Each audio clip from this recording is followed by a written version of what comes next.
अस्सलाम वालेकुम नाज़रीन, हाईटेक न्यूज के खबरनामे में आपका खैर मक़दम है। मैं हूं नेहा खान। नजर डालते हैं आज की अहम खबरों पर। सदाशिवपेट टाउन में नए कायम करदा फ्रेंड्स ऑटोमोबाइल बाइक पॉइंट का इफ्तिताह एमएलए चिंता प्रभाकर ने किया। उनके बेटे बीआरएस पार्टी के रियासती लीडर चिंता साईनाथ और अतीक इमरान मालिक के साथ मौजूद रहे। मंडल सदर अंजनेलू भी इस दौरान मौजूद रहे। साथ ही साबिक सरपंच सलाउद्दीन खलीम पटेल, कमलापल्ली श्रीहरी के साबिक सरपंच सुरारम, निज़ाम पटेल, नज़ीर पटेल, इस्माइल इस प्रोग्राम में दीगर भी मौजूद थे। है आज friends automobile and bike point opening हुआ। जो भी है सुरारम सरपंच साहब और चिंता सायन्ना, नज़ीर भाई, जो भी सदाशिवपेट के काउंसलर हैं, कलीम पटेल, उन लोगों का सबका शुक्रिया अदा करता हूँ। और जो भी है अपने ऑटोमोबाइल में रीजनेबल रेट देंगे। ऑटोमोबाइल एंड बाइक पॉइंट लो కొత్తగా ప్రారంభించిన మన అతీక్ అండ్ ఇమ్రాన్ గారు సురారం నివాసులు ఇట్టి సందర్భంలో ఇనాగ్రేషన్కి ముఖ్య అతిథిగా చింతా సాయన్న గారు వచ్చి మా అందరినీ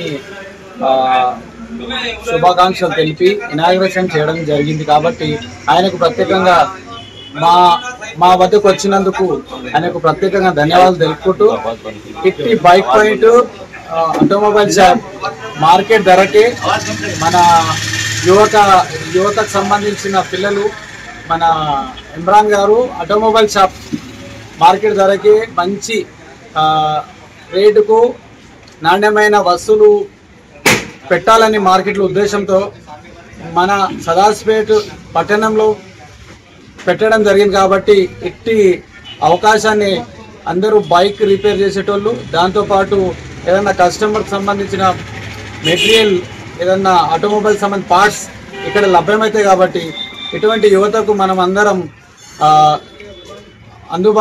ఆయనకు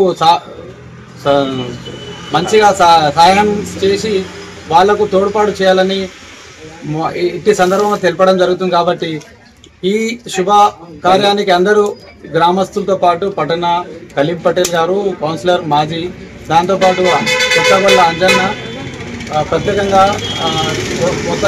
శ్రీహరి గారు, కంబాలపల్లి ఎక్స్ సర్పంచ్ గారు వచ్చినందుకు, మిగతా సూరారం సంబంధించిన పెద్దలు వాళ్ళందరూ వచ్చినందుకు పేరు పేరున ధన్యవాదాలు తెలుపుకుంటూ ఇట్టి అవకాశాన్ని ఆటోమొబైల్ ఫ్రెండ్స్ వాళ్లకు ప్రత్యేకంగా నా తరఫున ప్రత్యేక శుభాకాంక్షలు తెలుపుకుంటూ ఇది భవిష్యత్తులో ఇంకా పైకి అది అంచెలంచెలు ఎదగాలని ఆకాంక్షిస్తూ ఇట్టి అవకాశం ఇచ్చిన అతీక్ అండ్ మన ఇమ్రాన్ గారికి ప్రత్యేక ధన్యవాదాలు తెలుపుకుంటూ ఇట్టి అవకాశాన్ని అందరూ సద్వినియోగించాలని మనవి చేస్తున్నాం।